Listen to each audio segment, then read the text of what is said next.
Dans les caves poussiéreuses des archives nationales, dissimulées entre des cartons marqués d'un simple tampon rouge délavé, une chemise cartonnée porte une inscription presque effacée. Direction de la surveillance du territoire. Dossier classifié. Destruction prévue. À l'intérieur, des photographies jaunies montrent des visages que personne ne reconnaît plus. Des noms rayés à l'encre noire. Des rapports dont les paragraphes entiers ont été caviardés avec une précision chirurgicale. Ces hommes et ces femmes ont existé. Ils ont agi dans l'ombre pendant des décennies. Pourtant, l'histoire officielle ne mentionne jamais leur nom. Pendant que le monde entier fixait son regard sur le rideau de fer qui divisait l'Europe, une guerre silencieuse se déroulait dans les couloirs feutrés des ministères parisiens, dans les arrière-salles des cafés de Saint-Germain-des-Prés, dans les appartements discrets du 16e arrondissement. Une guerre sans champ de bataille, visible, sans victimes recensées, sans héros décorés. La France gaulliste cultivait l'image d'une nation indépendante, libre de toute influence extérieure, fière de sa grandeur retrouvée. Mais derrière cette façade soigneusement entretenue se cachait une réalité infiniment plus trouble. Ils étaient agents de renseignement, informateurs, analystes politiques, techniciens du secret. Leur mission consistait à traquer les infiltrations soviétiques, à démanteler les réseaux clandestins, à identifier les traîtres potentiels au sein même de l'appareil d'État. Certains opéraient depuis des bureaux anonymes de la rue Nélaton. D'autres menèrent leurs opérations depuis l'étranger, sous des identités fabriquées de toutes pièces. Leur existence était tellement confidentielle que même leurs collègues directs ignoraient parfois leur véritable fonction. Puis, brutalement, ces traces se sont effacées. Des dossiers ont disparu lors de réorganisations administratives mystérieuses, des témoins sont morts dans des circonstances étrangement banales. Des archives entières ont été détruites sur ordre prétendument pour libérer de l'espace de stockage. Aujourd'hui, ceux qui ont survécu refusent de parler, protégés par des clauses de confidentialité qui ne prendront jamais fin. Que cachaient exactement ces hommes de l'ombre ? Quelle vérité leur dossier contenait-il pour justifier un tel acharnement à les faire disparaître ? L'enquête qui commence ici révèle l'existence d'un système parallèle de surveillance et de répression que la République française n'a jamais voulu reconnaître. Les dossiers concernaient la section 5. Ce nom ne figure dans aucun manuel d'histoire des services secrets français. Aucun ancien directeur de la DST ne l'a jamais mentionné dans ses mémoires. Pourtant, cette unité fantôme a fonctionné pendant près de 30 années, de 1947 jusqu'à la fin des années 70, quelque part entre les murs gris de l'immeuble du boulevard Mortier et les bureaux anonymes dispersés dans le Marais parisien. Un ancien archiviste, qui a accepté de témoigner sous condition d'anonymat complet, se souvient avoir découvert par hasard une série de chemises marquées d'un code inhabituel lors d'un transfert de documents en 1993. Ces dossiers ne correspondaient à aucune classification connue, ni contre-espionnage classique, ni surveillance des réseaux communistes, ni filature des diplomates soviétiques, quelque chose d'autre. Les noms à l'intérieur n'apparaissaient chez nulle part ailleurs, comme si ces personnes n'avaient jamais existé. Il a photographié quelques pages avec un appareil jetable, puis les originaux ont disparu lors d'une mystérieuse réorganisation administrative. Les clichés jaunis qu'il conserve encore montrent des listes dactylographiées, des adresses rayées, des dates de naissance suivies d'annotations manuscrites énigmatiques, effacées, neutralisées, réaffectées niveau 0. La section 5 opérait selon des règles qui défiaient la logique habituelle des services de renseignement. Elle ne traquait pas les espions étrangers, elle effaçait les Français, des citoyens ordinaires qui avaient commis une erreur fatale dans le contexte impitoyable de la guerre froide. Ils avaient là vu trop de choses, entendu des conversations qu'ils n'auraient pas dû surprendre, travaillé sur des projets militaires sensibles avant de manifester des sympathies politiques jugées dangereuses, ou simplement posséder des informations que Paris et Washington préféraient enterrer définitivement. Le mécanisme était d'une précision diabolique. Un homme recevait une convocation administrative anodine, se présentait dans un bureau quelconque du ministère de l'Intérieur, signait des documents qu'il ne lisait pas vraiment. Puis, sa vie commençait à se désintégrer méthodiquement. Son employeur recevait un courrier officiel mentionnant des irrégularités fiscales imaginaires. Sa femme découvrait une lettre anonyme suggérant une liaison. Ses voisins étaient indiscrètement interrogés par des hommes en imperméable qui laissaient planer des doutes terribles. En quelques semaines, l'individu se retrouvait isolé, suspect, financièrement ruiné. Beaucoup quittaient alors Paris pour des provinces reculées. Certains changeaient d'identité par désespoir. D'autres disparaissaient purement et simplement. Les archives partielles révèlent des fragments troublants. Un ingénieur nucléaire du centre de Saclay, nommé Marcel Ferrand, a cessé d'exister administrativement en septembre 1954. Son dossier de sécurité mentionne une liaison avec une traductrice d'origine polonaise, puis plus rien. Ses collègues interrogés 30 ans plus tard affirment qu'il est parti brutalement, sans explication, sans adresse de réexpédition. Son nom a été retiré des publications scientifiques auxquelles il avait contribué. Les registres d'état civil montrent un décès en 1968 dans un village des Pyrénées, sous une identité différente. Accident de voiture. Aucun témoin. Une secrétaire du Quai d'Orsay, Simone Blanchard, a subi le même sort en 1959. Elle avait accès aux télégrammes diplomatiques concernant les négociations secrètes sur l'Algérie. Son frère militait au Parti communiste. Cela suffisait. Elle a reçu un avertissement discret, puis a été mutée dans un service administratif sans importance. 6 mois plus tard, elle démissionnait pour raison de santé. Les recherches ultérieures montrent qu'elle a vécu sous un faux nom en Bretagne, travaillant comme aide-soignante dans un hospice isolé. Elle est morte seule en 1981. Personne n'a réclamé le corps. Les méthodes employées évoquaient étrangement celles du KGB soviétique, cette machine à broyer les vies humaines que l'Occident dénonçait avec véhémence. Pourtant, Paris appliquait des techniques similaires sur son propre territoire contre ses propres citoyens. La différence résidait dans la subtilité. Pas de camp en Sibérie, pas d'exécution sommaire, simplement une mort sociale progressive, une transformation en fantôme administratif. L'effacement était si méticuleux que même les familles finissaient par douter de leurs propres souvenirs. Les rares documents subsistants mentionnent un responsable, un certain commandant Devreau, dont le prénom varie selon les sources. Henri ou peut-être Hubert. Aucune photographie connue. Il aurait dirigé la section 5 depuis un bureau situé rue de la Pompe dans un immeuble haussmannien banal. Les locataires actuels ne savent rien de cette histoire. L'appartement en question a changé de propriétaire 7 fois depuis les années 70. Les archives cadastrales montrent néanmoins qu'il était loué entre 1952 et 1976 à une société Écran, la compagnie générale d'import-export, qui n'a laissé aucune trace fiscale. Un montage classique des services secrets. Les victimes de la section 5 partageaient certaines caractéristiques. Elles occupaient des postes sensibles mais subalternes, assez hauts pour accéder à des secrets, assez bas pour disparaître sans provoquer de scandale. Techniciens, traducteurs, secrétaires, comptables des ministères régaliens. Des gens invisibles qui faisaient tourner la machine d'État et pouvaient, par inadvertance, devenir dangereux. Le système les transformait en menaces potentielles, puis les éliminait préventivement. Une purge permanente, silencieuse, efficace. Combien ont-ils été exactement, ces Français effacés de leur propre existence pendant les décennies glacées de l'affrontement Est-Ouest ? Les estimations des rares chercheurs qui ont effleuré ce sujet varient entre 300 et 800 personnes, mais les chiffres restent invérifiables. Par définition, ces opérations ne laissaient pas de traces comptables, juste des vides dans les registres, des noms barrés, des vies interrompues. Et derrière cette machinerie de l'oubli, une question terrible demeure sans réponse. Le premier indice tangible est apparu dans les archives du ministère de l'Intérieur lors d'un inventaire de routine effectué au printemps de l'année 2003. Un employé consciencieux, dont le nom n'a jamais été divulgué publiquement, est tombé sur une série de bordereaux de paye datant de l'année 1952. Les documents faisaient référence à 17 personnes dont les noms étaient suivis d'une mention énigmatique. Affectation spéciale, rattachement direct, budget hors cadre. Aucune de ces personnes ne figurait dans les organigrammes officiels de la direction de la surveillance du territoire. Leurs dossiers personnels avaient disparu. Leurs états de service étaient absents des archives centrales. Pourtant, ces fantômes bureaucratiques recevaient des salaires considérables, parfois 3 fois supérieurs à ceux des officiers de rang équivalents dans les services conventionnels. L'employé a rédigé une note.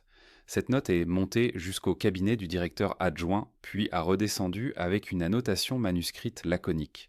Classée sans suite, destruction des copies.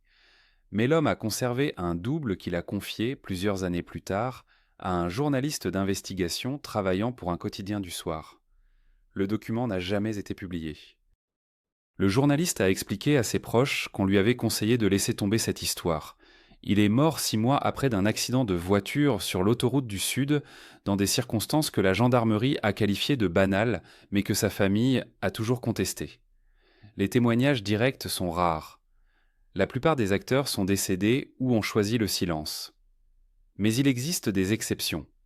Un ancien commissaire de police, aujourd'hui nonagénaire, vivant dans une maison de retraite près de Lyon, a accepté de parler sous couvert d'anonymat. Sa mémoire demeure remarquablement précise. Il se souvient d'un épisode survenu en janvier de l'année 1958, en pleine crise algérienne. Il était alors jeune inspecteur affecté à la brigade criminelle parisienne. Un cadavre avait été repêché dans la Seine au niveau du pont d'Austerlitz. L'homme portait des vêtements de bonne qualité, mais aucun papier d'identité. Les empreintes digitales ne correspondaient à aucun fichier connu. L'autopsie a révélé des traces de violence, contusions multiples, fractures du crâne, noyades secondaires. L'enquête semblait suivre son cours normal quand, 48 heures après la découverte du corps, 2 hommes se sont présentés au commissariat. Ils n'ont montré aucune carte, prononcé aucun nom de service. Ils ont simplement demandé le dossier. Le commissaire en chef, un homme pourtant peu impressionnable, a obtempéré sans poser de questions. Les visiteurs ont emporté tous les documents, les photographies, les vêtements de la victime, même le registre de main courante où figurait la mention de l'affaire. Le corps lui-même a été transféré dans la nuit vers une destination inconnue. Le lendemain matin, le commissaire a réuni son équipe et a déclaré que cette affaire n'avait jamais existé. Personne n'a protesté. L'inspecteur qui raconte cette histoire aujourd'hui affirme avoir compris à ce moment précis qu'il existait dans l'État français des structures dont le pouvoir dépassait celui de la justice ordinaire, des structures capables d'effacer des hommes et des événements comme on efface une ligne d'écriture. D'autres témoignages fragmentaires dessinent un réseau complexe. Un ancien militaire de carrière, retraité dans le Var, évoque une rencontre étrange lors d'une permission à Paris en septembre de l'année 1963. Dans un café proche de la gare de l'Est, il a reconnu un camarade de promotion qu'il croyait mort au combat en Indochine 10 années auparavant. L'homme portait un costume civil élégant, des lunettes à monture épaisses. Leurs regards se sont croisés. Le camarade s'est levé précipitamment, a laissé de l'argent sur la table et a quitté l'établissement sans un mot.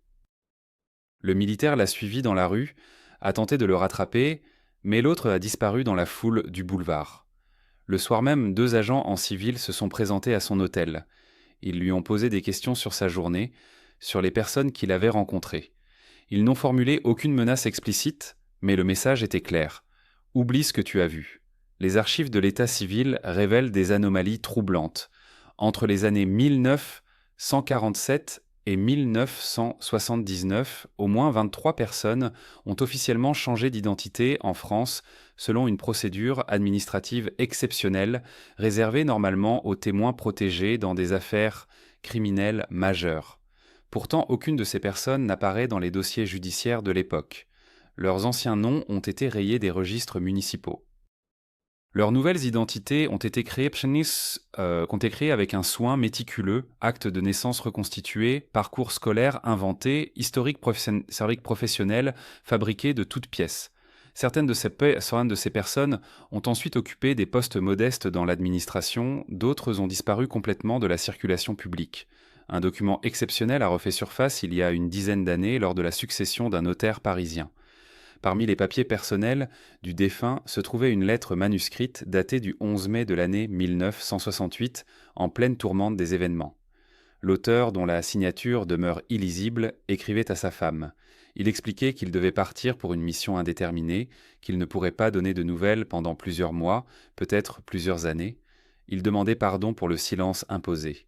Il affirmait servir la France d'une manière que l'histoire officielle ne reconnaîtrait jamais. La lettre se terminait par ces mots. « Si je ne reviens pas, sache que j'ai existé même si mon nom doit être oublié. » Le notaire avait conservé cette lettre sans savoir pourquoi. Sa veuve a raconté qu'il évoquait parfois des secrets qu'on lui avait confiés sous le sceau professionnel et qui le hantaient jusqu'à la fin de ses jours. La section 5 recrutait ses membres selon des critères mystérieux. Aucun concours, aucune procédure formelle. Les candidats semblent avoir été approchés individuellement, souvent après un événement traumatique.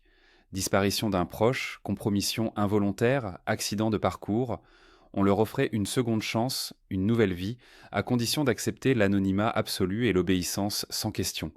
Certains venaient des rangs militaires, d'autres de la police, quelques-uns du monde civil. Leur point commun était une fragilité exploitable, une dette morale ou matérielle qui les rendait malléables. Une fois intégrés, ils devenaient invisibles aux yeux de leur propre famille. L'enquête aurait pu s'arrêter là, étouffée dans les couloirs feutrés du ministère, si une coïncidence troublante n'était pas survenue quelques semaines après la découverte des bordereaux. Un journaliste d'investigation nommé Marc Delorme, spécialisé dans les affaires d'État troubles de la période gaulliste, recevait dans sa boîte aux lettres une enveloppe Kraft sans adresse d'expéditeur. À l'intérieur, 3 photocopies de documents estampillés du tampon circulaire de la direction de la surveillance du territoire.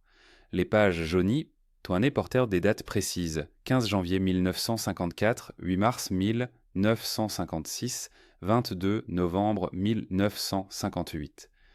Delorme se souvient encore de ce matin de juin où il a ouvert cette enveloppe dans la cuisine de son appartement parisien. Les documents mentionnèrent des opérations portant des noms de codes évocateurs: miroir brisé, silence radio, effacement complet. Chacune faisait référence à des individus identifiés uniquement par des initiales suivies de numéros matricules à 6 chiffres. Mais ce qui glaça véritablement le sang du journaliste, c'était la nature des annotations manuscrites griffonnées dans les marges: neutralisation effective, dossier clos, archives type 3.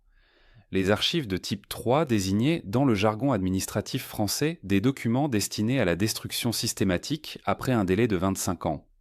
Pourtant, ces papiers avaient miraculeusement survécu. Quelqu'un, quelque part dans la machine bureaucratique, avait décidé de les préserver et, des décennies plus tard, de les faire parvenir à celui qui pourrait les comprendre. Delorme entreprit une vérification méticuleuse. Il contacta d'anciens fonctionnaires retraités de la DST, des historiens spécialisés dans la guerre froide, des archivistes discrets. La plupart refusèrent de parler. Certains raccrochèrent immédiatement. Un seul accepta un rendez-vous dans un café anonyme de la banlieue et de Paris. Cet homme, que nous appellerons simplement Raymond, avait travaillé au service du chiffre entre 1960 et 1975. Il connaissait les rouages internes, les compartimentations, les secrets qu'on ne couchait jamais sur le papier. Assis devant un express refroidi, Raymond parla pendant près de 2 heures. Il évoqua l'existence d'une structure parallèle, officiellement inexistante, qui opérait depuis les derniers mois de l'année 1947. Cette unité ne disposait ni de locaux fixes, ni d'organigramme officiel. Ses membres se réunissaient dans des appartements discrets, loués sous des noms d'emprunt, changeant de lieu tous les 3 mois. Leur mission principale consistait à identifier, surveiller et, si nécessaire, neutraliser les personnes susceptibles de compromettre la sécurité nationale dans un contexte de bipolarisation du monde. Mais contrairement aux services classiques de contre-espionnage, cette structure ne s'intéressait pas uniquement aux agents étrangers infiltrés. Elle ciblait aussi des citoyens français, souvent des intellectuels, des scientifiques, des diplomates dont les idées ou les découvertes risquaient de modifier l'équilibre fragile de la guerre froide. Raymond évoqua le cas d'un physicien nucléaire brillant, disparu des registres universitaires après avoir publié une série d'articles sur les applications civiles de l'énergie atomique. Cet homme, dont le nom avait été expurgé de toutes les publications scientifiques françaises postérieures à 1953, avait simplement cessé d'exister administrativement. Les techniques employées variaient selon les cas. Certains individus étaient poussés à l'exil volontaire par des pressions subtiles, carrières de bloqués, refus de promotion, isolement professionnel. D'autres recevaient des propositions alléchantes pour des postes à l'étranger dans des pays amis avant de disparaître progressivement des mémoires de collectives. Les plus problématiques faisaient l'objet de campagnes de décrédibilisation orchestrées avec une précision chirurgicale. Rumeurs distillées dans les milieux professionnels, articles diffamatoires publiés dans des revues confidentielles, dossiers judiciaires montés de toutes pièces. Raymond évoqua également les archives fantômes, ces collections de documents falsifiés créés pour remplacer les dossiers originaux. Lorsqu'un individu devait être effacé, toute trace de son existence était méthodiquement remplacée par une version modifiée de sa biographie. Les dates ne correspondaient plus, les lieux changeaient, les réalisations étaient attribuées à d'autres. Un travail de fourmi exécuté par des scribes anonymes dans des bureaux sans fenêtres, réécrire l'histoire ligne par ligne, fiche par fiche. Le plus troublant, dans le témoignage de Raymond, concernait le protocole de sélection des cibles. Les décisions ne provenaient pas d'une instance unique, mais d'un comité informel réunissant des représentants de différents services. Renseignements militaires, Quai d'Orsay, cabinet ministériel, parfois même des conseillers de l'Élysée. Ces réunions n'apparaissaient dans aucun agenda officiel. Elles se tenaient généralement le soir, dans des résidences privées, autour d'un dîner élégant où l'on parlait de géopolitique entre deux services de poissons. Après cette rencontre, Raymond disparut lui aussi. Delorme tenta de le recontacter 3 semaines plus tard pour clarifier certains points. Le numéro de téléphone ne répondait plus. L'adresse indiquée correspondait à un immeuble en rénovation dont les locataires avaient été relogés. Aucun Raymond n'avait jamais été enregistré dans les fichiers de la copropriété. Le journaliste se demanda s'il n'avait pas rêvé cette conversation, si cet homme avait vraiment existé, ou s'il n'était qu'une manifestation supplémentaire de cette mécanique de l'effacement. Les documents reçus par courrier posaient une autre question vertigineuse. Qui avait intérêt aujourd'hui à révéler ces pratiques anciennes? Pourquoi maintenant, après tant de décennies de silence absolu? Marc Delorme n'était pas homme à s'effrayer facilement. 15 années passées à fouiller les arcanes du pouvoir lui avaient enseigné la prudence, certes, mais aussi l'audace, nécessaire pour aller au bout de chaque piste. Ce matin de novembre 1997, pourtant, ses mains tremblaient légèrement en étalant sur son bureau les photocopies reçues. La première portait la mention manuscrite d'un nom qu'il n'avait jamais rencontré dans ses recherches sur les services français, Opération Chrysalide.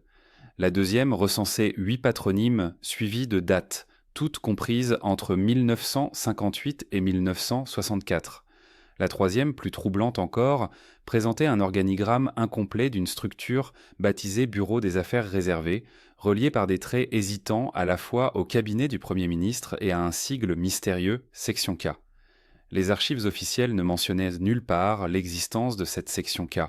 Delorme passa les jours suivants plongé dans les fonds de la Bibliothèque nationale, consultant les collections de presse de l'époque gaulliste, épluchant les mémoires d'anciens ministres. Rien. Comme si cette entité avait été soigneusement effacée de tous les registres administratifs.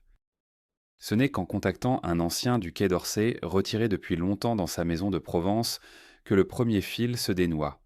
L'homme qui exigea l'anonymat absolu accepta de le recevoir un dimanche après-midi dans son jardin parfumé de lavande. Sa voix chevrotante portait encore les inflexions de la méfiance professionnelle. Le bureau des affaires réservées avait effectivement existé, confirma-t-il en fixant l'horizon méditerranéen. Une création de l'immédiat après-guerre destinée à traiter ce que les Américains appelaient pudiquement les dossiers sensibles. Des hommes et des femmes qui savaient trop, qui avaient collaboré puis retourné leur veste, qui détenaient des secrets sur les réseaux de résistance infiltrés, sur les doubles jeux pendant l'occupation. Des gens qu'on ne pouvait ni juger publiquement ni laisser parler librement. La section K représentait le bras opérationnel de ce bureau chargé des disparitions administratives. Pas d'assassinat, précisa le vieil homme avec un sourire sans joie, juste des effacements méthodiques. On leur fournissait de nouvelles identités, des billets pour l'Amérique du Sud ou l'Afrique du Nord, parfois simplement une chambre dans un asile psychiatrique sous un faux nom. L'important était qu'ils cessent d'exister officiellement. Delorme sentit son pouls s'accélérer. Combien de personnes avaient ainsi été rayées de l'existence? Le diplomate haussa les épaules. Des dizaines, peut-être des centaines, entre 1946 et le milieu des années 60. Puis le système avait évolué, était devenu plus sophistiqué. On effaçait plus seulement les témoins gênants de la guerre, mais aussi ceux qui menaçaient le nouvel ordre gaulliste. Des syndicalistes trop radicaux pendant les grèves de 1968, des officiers putschistes après l'affaire algérienne, des journalistes qui approchaient de trop près certaines vérités sur les réseaux Foccart en Afrique. Tous portés disparus, introuvables, volatilisés avec la complicité silencieuse d'un appareil d'État qui maîtrisait à la perfection l'art du secret. De retour à Paris, Delorme entreprit de recouper les 8 noms figurant sur la liste anonyme. Le premier, un certain Édouard Malherbe, avait été archiviste aux affaires étrangères jusqu'en 1959. Sa trace s'interrompait brutalement en avril de cette année-là, après qu'il eut été chargé de classer des documents concernant les accords secrets de l'OTAN. Aucun acte de décès, aucune mutation administrative, simplement une mention laconique dans le registre du personnel, démission pour raisons personnelles. Sauf que Malherbe vivait seul, sans famille proche, et que son appartement du 15e arrondissement avait été vidé en une nuit, selon le témoignage retrouvé d'une voisine interrogée à l'époque par la police qui n'avait jamais donné suite. Le deuxième nom révéla un schéma similaire. Simone Vatrel, secrétaire au ministère de l'Intérieur, disparue en janvier 1961. Elle avait travaillé dans le service chargé de surveiller les mouvements politiques d'extrême gauche et possédait, d'après les notes retrouvées dans son dossier de carrière, une mémoire photographique exceptionnelle. Son dernier courrier connu, adressé à une amie d'enfance résidant à Lyon, portait la date du 12 janvier. 3 jours plus tard, elle ne se présentait plus à son poste. Là encore, aucune enquête approfondie, juste une mention administrative de démission volontaire. Pourtant, son salaire continua mystérieusement d'être versé pendant 6 mois sur un compte bancaire qui ne connut aucun retrait. Les 6 autres noms déclinaient le même motif avec des variantes inquiétantes. Un traducteur spécialisé dans les codes diplomatiques, évanoui en 1962. Un inspecteur des renseignements généraux qui enquêtait sur les financements occultes de certains partis politiques, porté disparu en 1963. Une documentaliste de la radiodiffusion française qui préparait un reportage sur les réseaux d'influence soviétique dans l'administration, introuvable depuis août 1964. Tous présentaient 2 caractéristiques communes: l'accès à des informations hautement confidentielles et une disparition sans trace administrative cohérente. Delorme décida de pousser l'investigation vers une direction plus périlleuse. Il contacta un ancien responsable de la DST à la retraite, un homme au visage buriné qui accepta de le rencontrer dans un café anonyme de banlieue. L'homme commanda un express serré et attendit que la serveuse s'éloigne avant de parler à voix basse. Il connaissait l'existence de la section K, bien sûr. Tout le monde la connaissait dans le milieu, même si personne n'en parlait jamais officiellement. Ce n'était pas une légende urbaine des services, mais une réalité opérationnelle parfaitement assumée par la hiérarchie. Les Américains avaient leur programme de protection des témoins, les Britanniques leur M15, les Français avaient développé leur propre méthode, plus radicale, plus définitive. Effacer complètement une personne du paysage social demandait une coordination impressionnante entre plusieurs administrations: État civil, sécurité sociale, fichiers fiscaux, registres de police. La section K disposait de correspondants dans chaque ministère, des agents dormants qui activaient les procédures d'effacement sur ordre codé. Le plus stupéfiant restait à venir. L'ancien de la DST sortit de sa poche intérieure un carnet usé aux pages cornées. Il le feuilleta rapidement avant de s'arrêter sur une date, 23 mai 1968. Ce jour-là, en pleine crise politique, 3 fonctionnaires du ministère de l'Intérieur avaient disparu simultanément. 3 personnes qui travaillaient dans des bureaux différents, sans lien apparent entre elles, toutes volatilisées en l'espace de 24 heures. La coïncidence était trop frappante pour être fortuite. L'homme avait mené sa propre enquête discrète à l'époque et découvert que ces 3 fonctionnaires avaient un point commun. Ils participaient tous à un groupe de travail secret chargé d'analyser les possibilités d'infiltration communiste dans les rouages de l'État. Ils avaient compilé des dossiers explosifs, identifié des réseaux dormants, établi des connexions troublantes entre certains hauts fonctionnaires et des officiers traitants du KGB. Puis, ils s'étaient évaporés, leurs dossiers avec eux. Delorme sentait qu'il touchait au cœur du système. La section K n'était pas simplement un outil de gestion des témoins gênants hérités de la guerre, mais une structure pérenne destinée à protéger l'État contre ses propres contradictions. Dans le contexte paranoïaque de la guerre froide, où chaque administration occidentale suspectait l'infiltration soviétique, les services français avaient été développés une méthode unique. Plutôt que de purger publiquement leurs rangs et risquer le scandale, ils préféraient faire disparaître silencieusement ceux qui savaient trop ou qui menaçaient de révéler des vérités compromettantes. Un système qui garantissait le silence absolu, puisque les disparus eux-mêmes devenaient introuvables, leurs familles découragées de chercher, leurs collègues dissuadés de poser des questions. Les semaines suivantes apportèrent une révélation encore plus dérangeante. En croisant les dates de disparition avec les événements politiques majeurs de l'époque, Delorme identifia un schéma récurrent. Chaque fois qu'un scandale d'État menaçait d'éclater, chaque fois qu'une enquête parlementaire s'approchait de zones sensibles, des témoins potentiels s'évanouissaient mystérieusement. l'affaire Ben Barka en 1965, les révélations sur les barbouzes en Algérie, les soupçons d'écoute illégale sous Pompidou, à chaque crise correspondait une vague de disparitions discrètes. Combien d'histoires n'avaient jamais pu être racontées parce que ceux qui les détenaient avaient été effacés du paysage? Marc Delorme avait prévu de consacrer le reste de sa journée à compulser les documents reçus, mais la sonnerie de son téléphone fixe le ramena brusquement à la réalité. Au bout du fil, une voix masculine, celle d'un certain Bertrand Lavoisier, ancien archiviste du ministère de l'Intérieur, retraité depuis 3 ans. L'homme avait lu l'un de ses articles sur les zones d'ombre de la guerre froide et souhaitait le rencontrer de toute urgence.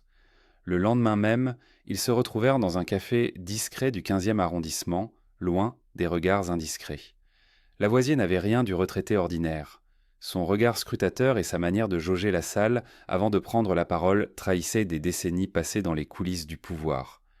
Après avoir commandé 2 expressos, il ouvrit une serviette en cuir usé et en sortit une chemise cartonnée marquée du tampon rouge délavé, portant la mention « Confidentielle défense ». À l'intérieur, Marc découvrit une liste dactylographiée sur papier Bible. Ce papier si fin qu'on utilisait dans les années 70 pour économiser l'espace dans les archives sensibles. 38 noms y figuraient, accompagnés de dates et de codes alphanumériques sibyllins. Le 3e nom de la liste le glaça. Claude Mercier, né le 17 janvier 1923, rattaché au service de documentation extérieure et de contre-espionnage.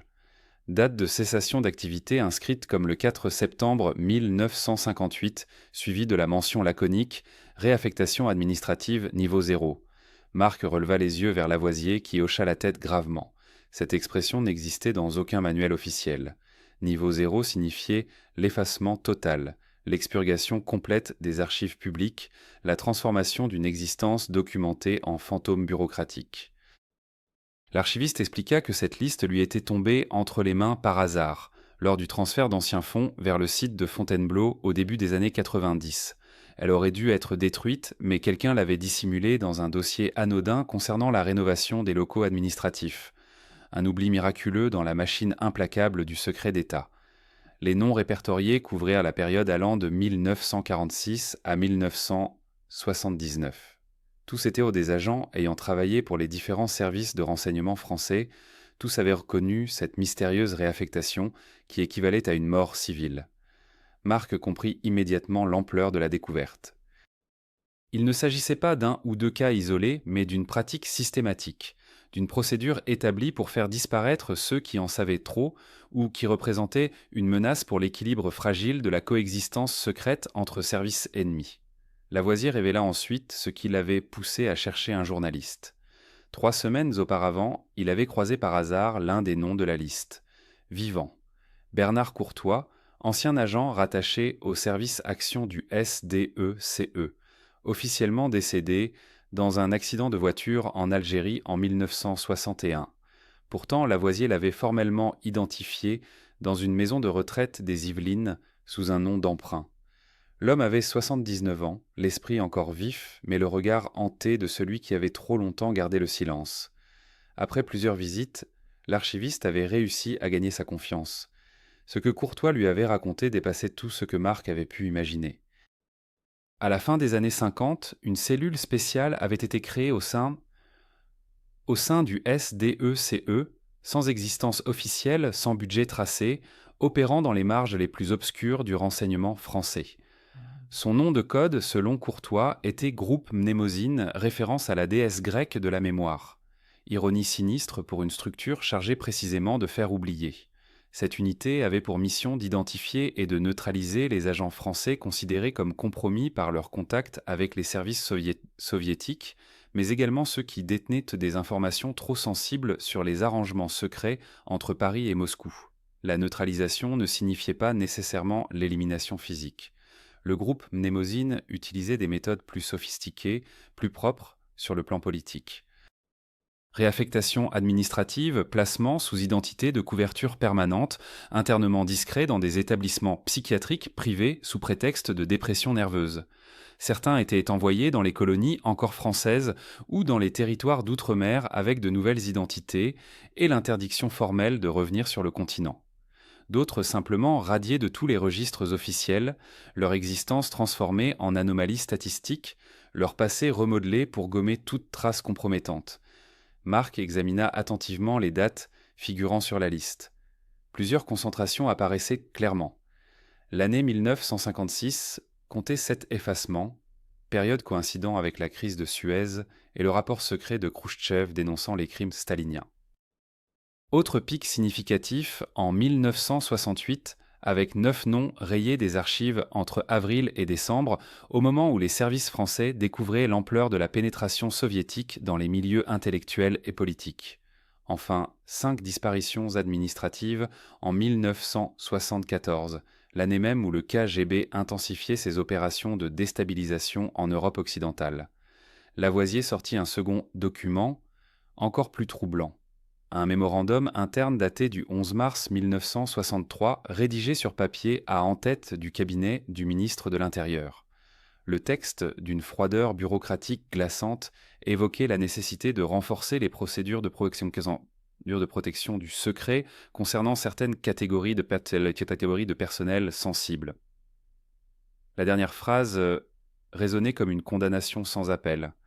Les éléments identifiés devront faire l'objet d'un traitement définitif garantissant l'impossibilité de toute compromission future. La signature, illisible, portait le paraphe caractéristique des hauts fonctionnaires rompus aux arcanes du pouvoir. Marc demanda à l'archiviste pourquoi il n'avait pas contacté directement les autorités compétentes. Lavoisier eut un sourire amer. Il avait tenté cette approche 3 mois auparavant en saisissant discrètement l'inspection générale de l'administration. 48 heures plus tard, il recevait la visite de 2 hommes en costume sombre qui lui expliquaient poliment mais fermement que ces documents relevaient du secret défense permanent et que leur divulgation l'exposerait à des poursuites pénales. On lui suggéra fortement de détruire ces copies et d'oublier ce qu'il avait vu. Mais Lavoisier n'était pas homme à céder facilement. Il avait conservé les documents, pris ses précautions et cherchait maintenant quelqu'un capable de révéler la vérité sans être immédiatement réduit au silence. Le journaliste comprit qu'il tenait entre ses mains bien plus qu'une enquête ordinaire. Il s'agissait d'exhumer un système organisé d'effacement des mémoires gênantes, une pratique qui remettait en question la conception même de l'état de droit. Combien d'hommes et de femmes avaient ainsi été rayés de l'histoire, privés de leur identité, condamnés à une existence fantomatique pour avoir servi leur pays avec trop de zèle ou simplement au mauvais moment. La question restait suspendue dans l'air enfumé du café. Bertrand Lavoisier posa devant Marc Delorme une chemise cartonnée grisâtre, marquée de l'estampille ministérielle décolorée par le temps. À l'intérieur, des feuillets jaunis, des photocopies de rapports administratifs à l'ENI, des listes dactylographiées avec des noms barrés à l'encre rouge. Le journaliste sentit ses mains trembler légèrement en effleurant ces documents qui auraient ça de rester ensevelis dans les archives oubliées. L'archiviste retraité alluma une cigarette malgré l'interdiction affichée dans le café, comme pour se donner contenance face à la gravité de ce qu'il s'apprêtait à révéler. Ce que Marc découvrit ce jour-là dépassait tout ce qu'il avait imaginé jusqu'alors. Les feuillets contenaient des noms, des dizaines de noms, accompagnés de dates précises et de mentions laconiques. Jacques Morin, disparu le 12 avril 1958. Simone Dubois, décédée accidentellement le 23 septembre 1962. Henri Mercier, suicidé le 15 janvier 1967. Chaque ligne racontait une histoire effacée, une existence rayée des registres officiels avec une efficacité bureaucratique glaçante. Ces hommes et ces femmes avaient un point commun troublant. Tous avaient travaillé à un moment ou un autre pour les services de renseignement français durant la guerre froide. Tous avaient été en contact avec des informations classifiées concernant les opérations conjointes entre Paris et Moscou. Tous étaient morts ou avaient disparu dans des circonstances pour le moins douteuses. Lavoisier expliqua à voix basse que ces listes avaient été établies par une cellule spéciale créée au sein même de la direction de la surveillance du territoire à la fin des années 50. Cette cellule portait un nom de code dénué de toute imagination mais d'une clarté terrifiante dans sa fonction réelle. On l'appelait simplement le service d'harmonisation des archives nationales. En apparence, il s'agissait d'un département administratif chargé de classer et d'organiser les dossiers sensibles accumulés depuis la Libération. En réalité, ce service avait pour mission de réécrire l'histoire, de supprimer les traces compromettantes, d'éliminer les témoins gênants qui auraient pu révéler des vérités susceptibles de déstabiliser l'équilibre géopolitique fragile de l'époque. Les agents qui composaient cette cellule fantôme ne laissaient aucune trace de leurs opérations.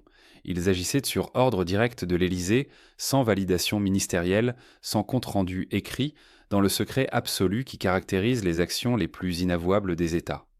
L'archiviste raconta comment il était tombé sur ces documents par le plus grand des hasards, lors d'un déménagement de carton entre deux bâtiments administratifs au tournant du millénaire. Une erreur de classement avait fait échouer cette chemise parmi des dossiers ordinaires concernant des affaires de douane. Pendant 2 ans, il avait conservé ses papiers chez lui sans oser les montrer à quiconque, paralysé par la peur de représailles. Puis la retraite était venue, et avec elle le sentiment que le temps pressait pour que ces révélations puissent enfin émerger au grand jour. Il confia à Marc que 3 autres archivistes, ses collègues de l'époque, avaient également eu connaissance de l'existence de ce service d'harmonisation. Le premier, Georges Thibault, était mort d'une crise cardiaque brutale 6 mois après sa découverte, à l'âge de 49 ans, sans antécédents médicaux particuliers. Le deuxième, Catherine Renard, avait été victime d'un accident de voiture inexpliqué sur une route départementale déserte par une nuit sans brouillard ni intempéries. Le troisième, Philippe Arnaud, avait développé une maladie neurologique foudroyante qui l'avait emporté en quelques semaines seulement. Marc examina attentivement l'un des rapports contenus dans la chemise. Le document, daté du 8 novembre 1964, portait la mention strictement confidentielle en lettres capitales rouges. Il détaillait l'élimination programmée d'un certain Paul Grenier, ancien agent de liaison entre les services français et soviétiques pendant la période trouble qui avait suivi la crise de Suez. Grenier avait accumulé des preuves irréfutables concernant des transferts financiers massifs entre Moscou et certains partis politiques français de gauche, mais également, plus surprenant encore, vers des mouvements nationalistes et gaullistes. Ces révélations auraient provoqué un scandale politique d'une ampleur inimaginable, remettant en cause la légitimité même des institutions françaises. Le rapport précisait que Grenier devait être neutralisé avant toute publication ou témoignage public. 3 semaines plus tard, Paul Grenier était retrouvé noyé dans la Seine, officiellement après une soirée arrosée qui aurait mal tourné. L'enquête avait été bouclée en 48 heures, sans autopsie approfondie, sans recherche de témoins, avec une célérité administrative qui en disait long sur les pressions exercées en coulisses. Un autre feuillet évoquait le cas de Marie-Thérèse Blanchard, secrétaire au ministère des Affaires étrangères durant les années 50. Cette femme discrète et méthodique avait eu accès à des télégrammes diplomatiques échangés entre Paris et Moscou concernant le partage des zones d'influence en Afrique lors de la décolonisation. Elle avait commis l'erreur fatale de photocopier certains documents dans l'intention de les remettre à un journaliste américain en visite à Paris. Avant que la transaction ne puisse avoir lieu, Marie-Thérèse Blanchard fut hospitalisée en urgence pour une intoxication alimentaire aiguë. Elle ne sortit jamais de l'hôpital. Le rapport médical mentionnait une défaillance rénale inexpliquée, mais aucune analyse toxicologique approfondie ne fut jamais réalisée. Son appartement fut entièrement vidé dans les jours qui suivirent à son décès, et tous ses effets personnels, y compris les documents compromettants, disparurent sans laisser la moindre trace. Lavoisier sortit alors de sa poche intérieure une enveloppe scellée qu'il tendit à Marc avec une solennité presque religieuse. À l'intérieur se trouvait une photographie en noir et blanc représentant 7 hommes en costume, debout devant un immeuble parisien que le journaliste reconnut immédiatement comme étant l'ancien siège de la DST. Au dos de la photographie, une liste manuscrite identifiait chacun des personnages. 5 d'entre eux étaient morts dans des circonstances étranges entre 1968 et 1975. Les 2 survivants avaient quitté la France précipitamment, l'un pour s'installer en Argentine, l'autre au Canada, sous de fausses identités qui avaient été miraculeusement validées par les autorités consulaires françaises. Ces hommes formaient le noyau dur du service d'harmonisation, les exécutants des basses œuvres, ceux qui transformaient les ordres politiques en disparition définitive. L'archiviste révéla également l'existence d'un protocole opérationnel standardisé pour effacer les individus gênants. Ce protocole comportait 7 étapes précises, depuis la surveillance initiale jusqu'à la réécriture complète des archives administratives une fois la cible neutralisée. Les méthodes privilégiées variaient selon le profil de la victime. Pour les intellectuels et les journalistes, on favorisait les suicides ou les accidents domestiques. Pour les agents doubles ou les transfuges, les disparitions pures et simples dans des zones frontalières ou lors de missions à l'étranger. Pour les militaires et les policiers récalcitrants, les accidents de la route ou les règlements de comptes maquillés en affaires de droit commun.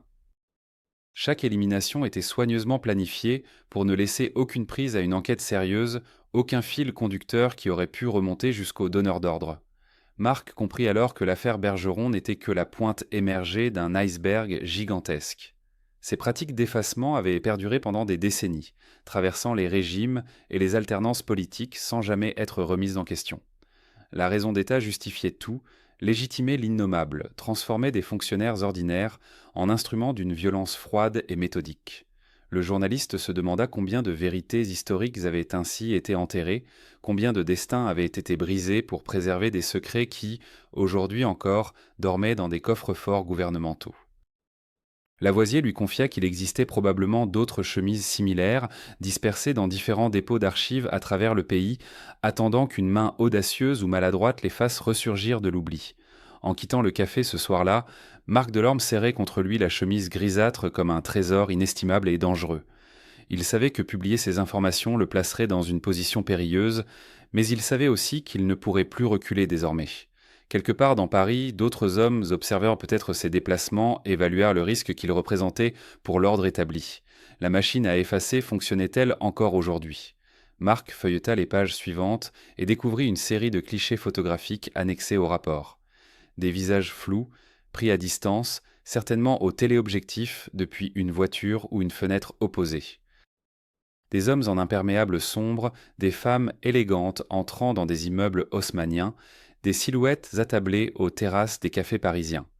Chaque cliché portait une annotation manuscrite au verso, rédigée dans une écriture minuscule et nerveuse.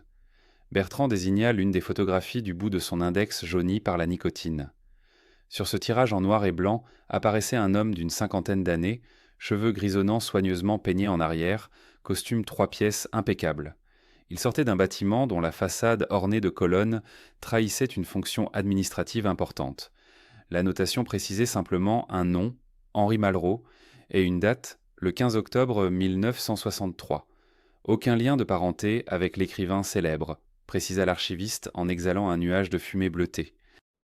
Cet homme dirigeait à l'époque un département obscur du ministère de l'Intérieur, officiellement chargé de la coordination des renseignements territoriaux. Dans les couloirs, au Kuistrekilon, on murmurait qu'il supervisait en réalité les opérations de contre-espionnage les plus sensibles, celles dont aucune trace ne devait subsister dans les registres officiels.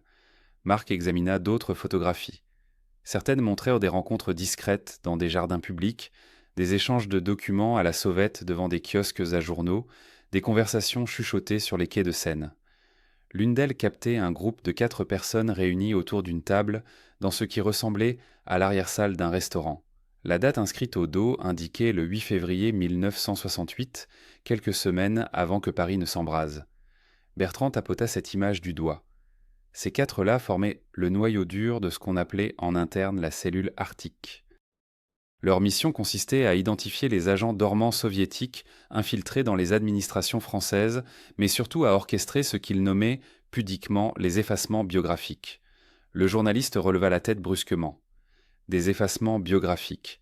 L'expression résonnait comme un euphémisme sinistre pour décrire une pratique qui dépassait largement la simple censure. Bertrand confirma d'un hochement de tête grave. Il ne s'agissait pas seulement de supprimer des documents compromettants ou de falsifier des rapports.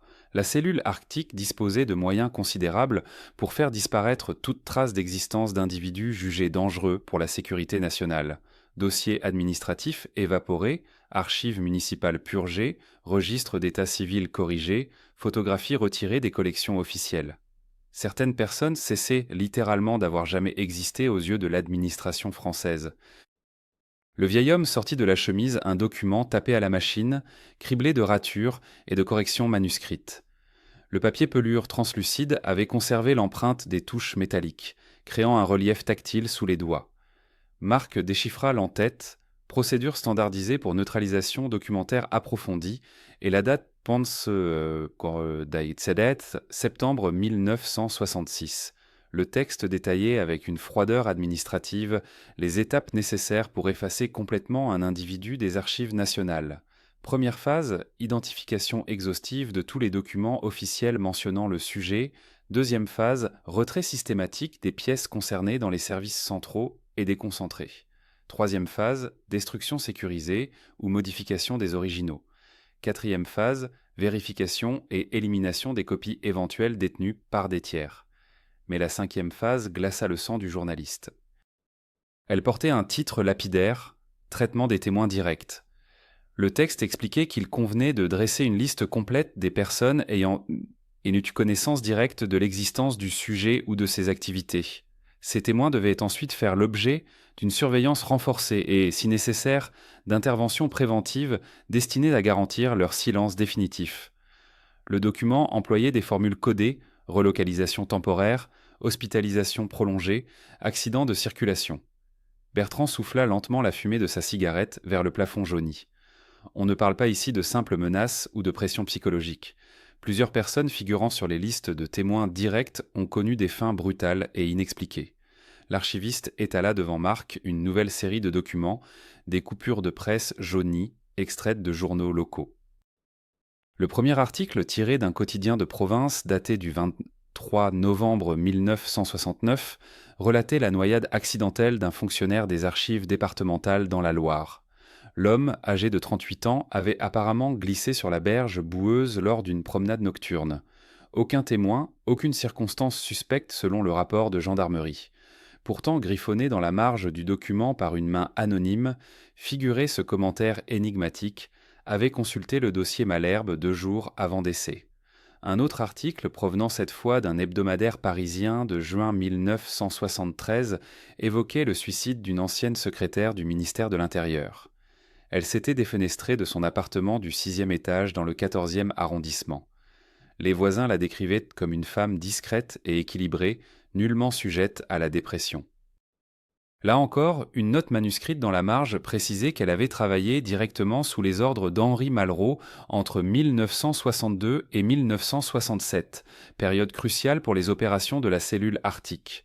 Marc compta rapidement les coupures étalées sur la table. 11 décès suspects survenus entre 1968 et 1982.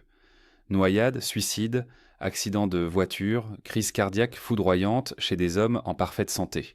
Tous ces morts y partageaient un point commun troublant. Ils avaient travaillé dans des services liés aux archives, aux renseignements ou à l'administration centrale. Tous avaient eu accès, à un moment ou un autre, à des dossiers classifiés concernant des opérations secrètes menées pendant la guerre froide. Bertrand écrasa sa cigarette dans un cendrier débordant de mégots. Le plus troublant reste à venir. Il ouvrit une enveloppe Kraft fermée par un seau de cire rouge brisé depuis longtemps. À l'intérieur se trouvait un carnet relié de cuir noir, de format poche, aux pages couvertes d'une écriture serrée et régulière. Le journal intime d'Henri Malraux lui-même, tenu entre janvier 1968 et mars 1979. Comment ce document avait-il échappé à la destruction systématique qui avait suivi la dissolution de la cellule Arctique au début des années 80? L'archiviste préférait ne pas l'expliquer en détail.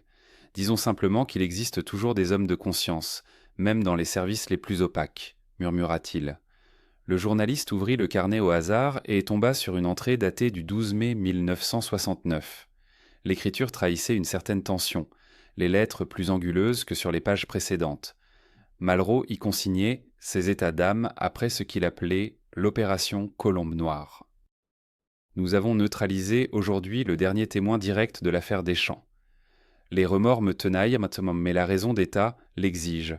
Combien de vies encore devrons-nous sacrifier pour protéger la République de ses propres secrets? Le ton oscillait entre la justification bureaucratique et l'aveu personnel d'un homme rongé par ses actions. Plus loin dans le carnet, une entrée du 30 et 1 décembre 1974 évoquait une réunion extraordinaire avec des représentants de services étrangers. Malraux y mentionnait la présence d'un officier britannique du MR6 et d'un agent américain dont l'agence d'origine restait prudemment dissimulée sous les initiales AM. Ils avaient discuté de la coordination des effacements biographiques à l'échelle internationale, une coopération secrète entre alliés occidentaux pour faire disparaître les traces d'agents doubles ayant travaillé simultanément pour l'Est et l'Ouest. La guerre froide créait des situations où les services adverses partageaient paradoxalement un intérêt commun, celui d'enfouir certaines vérités qui auraient compromis tous les camps à la fois. Bertrand referma doucement le carnet et le rangea dans son enveloppe. Ce document, à lui seul, pourrait réécrire des chapitres entiers de notre histoire récente. Mais qui accepterait de le publier? Quels médias oseraient affronter les pressions qui ne manqueraient pas de s'abattre?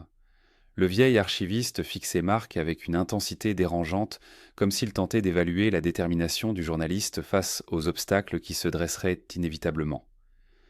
Marc referma lentement le dernier dossier, tandis que le silence retombait dans la pièce poussiéreuse. Bertrand ralluma sa cigarette éteinte, les mains légèrement tremblantes. Dehors, la pluie avait cessé, laissant place à ce crépuscule grisâtre si caractéristique des soirées parisiennes d'automne. Le journaliste sentait qu'il tenait entre ses mains quelque chose d'infiniment plus vaste qu'une simple enquête historique. Il s'agissait d'un système, d'une machinerie souterraine qui avait fonctionné pendant des décennies, effaçant méthodiquement les traces de ceux qui en savaient trop ou dont l'existence même contredisait la version officielle de l'histoire. Bertrand se leva péniblement et se dirigea vers une dernière caisse entreposée près de la fenêtre. Il en sortit une liasse de feuillets jaunis, attachés par un ruban décoloré. Marc reconnut immédiatement l'écriture manuscrite qui couvrait les pages. C'était celle d'un certain Gabriel Morange, ancien responsable des archives diplomatiques françaises pendant les années 70 et 80. Morange avait été retrouvé mort dans son appartement du 15e arrondissement le 8 janvier 1993, officiellement d'une crise cardiaque. Aucune autopsie n'avait été pratiquée malgré les demandes répétées de sa famille. Son appartement avait été vidé en moins de 48 heures par des hommes en civil qui s'étaient les présentés comme des agents du ministère. Ces feuillets constituaient son testament secret, rédigé dans les derniers mois de sa vie. Marc commença à lire à voix haute, la gorge serrée. Morange y décrivait comment, au fil de ses fonctions, il avait découvert l'existence d'un fichier parallèle, tenu à jour par une cellule interministérielle dont personne ne parlait jamais ouvertement. Ce fichier recensait les personnes devant être progressivement effacées des archives officielles. Il ne s'agissait pas de destruction brutale qui aurait éveillé les soupçons, mais d'une érosion patiente, méthodique. Un document disparaissait ici, une photographie là, un témoignage était reclassifié ailleurs. Année après année, certaines existences se dissolvaient dans les limbes administratifs. Morange avait réussi à établir une liste partielle de ces personnes effacées. Marc parcourut les noms, le cœur battant. Certains lui étaient totalement inconnus, d'autres éveillaient en lui de vagues résonances. Il y avait Simone Varlin, ancienne secrétaire du Parti communiste français, disparue des archives après 1956 et dont plus aucune photographie ne subsistait dans les collections officielles. Son crime présumé, avoir été témoin de rencontres secrètes entre dirigeants français et soviétiques pendant la période du pacte germano-soviétique, rencontre que Paris avait toujours farouchement niée. Il y avait aussi le commandant Hervé Labrousse, officier du renseignement militaire, dont le dossier personnel avait été intégralement détruit après sa mort suspecte en 1963. Labrousse avait coordonné des opérations clandestines en Algérie qui impliquaient une coopération étroite avec des services étrangers, coopération incompatible avec le discours gaulliste d'indépendance nationale. La liste continuait ainsi sur plusieurs pages, énumérant des dizaines de destins brisés, de vies réduites à néant par la raison d'État. Mais ce qui frappa Marc plus que tout, ce fut le paragraphe final du testament de Morange. L'ancien archiviste y affirmait avoir identifié le véritable centre nerveux de cette entreprise d'effacement. Il ne s'agissait pas du Quai d'Orsay, ni même des services de renseignement traditionnels. Le cœur du système se trouvait dans un bureau discret du ministère de l'Intérieur, place Beauvau, connu sous le simple nom de Bureau 6.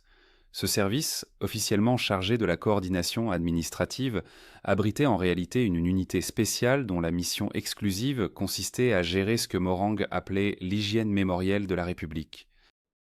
Bertrand hocha lentement la tête lorsque Marc releva les yeux du document. Le vieil homme murmura que le bureau 6 existait toujours, sous un autre nom bien sûr, mais avec les mêmes fonctions essentielles.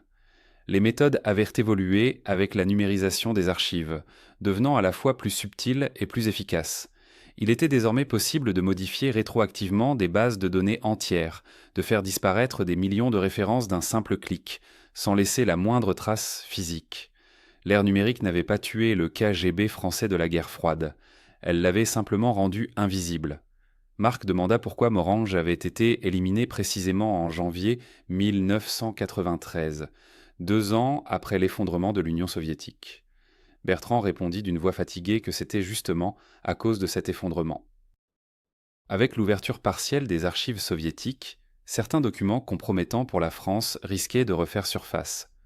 Moranger avait eu l'imprudence de contacter plusieurs historiens étrangers pour leur signaler des incohérences troublantes dans les archives françaises concernant la période de la collaboration et de l'immédiat après-guerre. Il avait franchi la ligne rouge. 3 semaines plus tard, il était mort. Le journaliste feuilleta encore les dernières pages du dossier et tomba sur une série de coupures de presse soigneusement collées sur des feuilles cartonnées. Elles relataient toutes des morts suspectes ou des disparitions inexpliquées survenues entre 1985 et 1995. Un ancien agent de la direction de la surveillance du territoire retrouvé pendu dans sa cave. Un journaliste d'investigation victime d'un accident de voiture sur une route départementale déserte.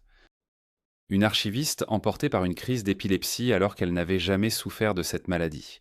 Une historienne décédée d'une septicémie foudroyante après une banale intervention chirurgicale. Chacune de ces personnes avait un point commun. Elles travaillaient toutes, d'une manière ou d'une autre, sur des périodes ou des événements sensibles de l'histoire française contemporaine. Marc sentit un frisson glacé remonter le long de sa colonne vertébrale. Il réalisait progressivement l'ampleur du tableau que Bertrand avait reconstitué au fil des années. Ce n'était pas une simple affaire d'espionnage ou de manipulation politique ponctuelle. C'était un projet systématique de réécriture de l'histoire mené sur plusieurs générations, avec des moyens considérables et une détermination sans faille. Les personnes effacées n'étaient pas seulement des espions ou des traîtres. C'étaient souvent des témoins gênants, des acteurs de second plan dont les souvenirs contredisaient la grande narration nationale, des victimes collatérales du secret d'État. Bertrand rangea lentement les documents dans leur caisse et se tourna vers la fenêtre. La nuit était tombée complètement maintenant, et les lumières de Paris scintillaient faiblement à travers la brume. Le vieil homme déclara qu'il avait passé les 30 dernières années de sa vie à rassembler ses preuves, sachant parfaitement qu'il ne vivrait probablement pas assez longtemps pour les voir publiées. Il avait survécu jusqu'à présent parce qu'il avait été extrêmement prudent, ne rencontrant jamais 2 fois la même personne au même endroit, dispersant ses archives dans différentes cachettes, ne se fiant à personne. Mais il vieillissait, et le temps jouait contre lui. Marc demanda ce qu'il attendait exactement de lui. Bertrand se retourna et le fixa intensément. Il attendait que quelqu'un reprenne le flambeau, que ces documents sortent enfin de l'ombre et atteignent le grand public. Il savait que la publication déclencherait une tempête, que des carrières seraient brisées, que le récit officiel de pans entiers de l'histoire française devrait être réécrit. Il savait aussi que Marc risquait sa vie en acceptant cette mission. Mais il savait également que sans témoignage, sans preuve matérielle, les personnes effacées resteraient à jamais prisonnières des limbes et que leur sacrifice n'aurait servi à rien. Le journaliste resta silencieux un long moment, pesant les implications de ce choix. Puis, il hocha lentement la tête et tendit la main vers les caisses. Bertrand eut un sourire las, presque soulagé. Il murmura qu'il avait prévu un dispositif de sécurité. Plusieurs copies intégrales des archives avaient été confiées à des avocats et des notaires avec instruction de les rendre publiques si quoi que ce soit lui arrivait ou arrivait à Marc. C'était la seule garantie possible dans ce jeu mortel. Alors que Marc s'apprêtait à partir, chargé de plusieurs dossiers dissimulés dans un sac de voyage anodin, Bertrand l'arrêta une dernière fois. Il lui tendit une enveloppe cachetée portant simplement la mention « à n'ouvrir qu'en cas d'urgence absolue ». À l'intérieur, expliqua-t-il, se trouvaient les noms et coordonnées de 3 personnes encore vivantes, 3 anciens membres du bureau 6 qui avaient quitté le service et accepté de témoigner anonymement. C'étaient les seuls témoins directs encore en vie, en Pekrailan, Seketik, Sakalani, les derniers chemaillons de la chaîne. Leurs paroles pourraient faire basculer l'enquête du statut de théorie du complot à celui de scandale d'État. Marc glissa l'enveloppe dans sa poche intérieure et serra la main du vieil homme. En descendant l'escalier sombre de l'immeuble, il savait que sa vie venait de basculer irrémédiablement. Derrière lui, dans l'appartement silencieux, Bertrand resta immobile devant la fenêtre, regardant la silhouette du journaliste disparaître dans la nuit parisienne. Il avait enfin transmis le fardeau qu'il portait depuis si longtemps. Désormais, l'histoire pourrait peut-être enfin rendre justice à tous ces visages effacés, à toutes ces existences dissoutes dans les archives secrètes du KGB français de la guerre froide. Marc se redressa dans son fauteuil, observant les piles de documents étalés devant lui comme les pièces d'un puzzle géant dont certains fragments manqueraient toujours. Les archives qu'il avait consultées au cours de ces derniers mois révélaient une vérité dérangeante sur l'existence d'un service parallèle au sein même de l'appareil sécuritaire français pendant la guerre froide. Un service dont la mission première consistait non pas à surveiller les ennemis de l'État, mais à réécrire méthodiquement son histoire.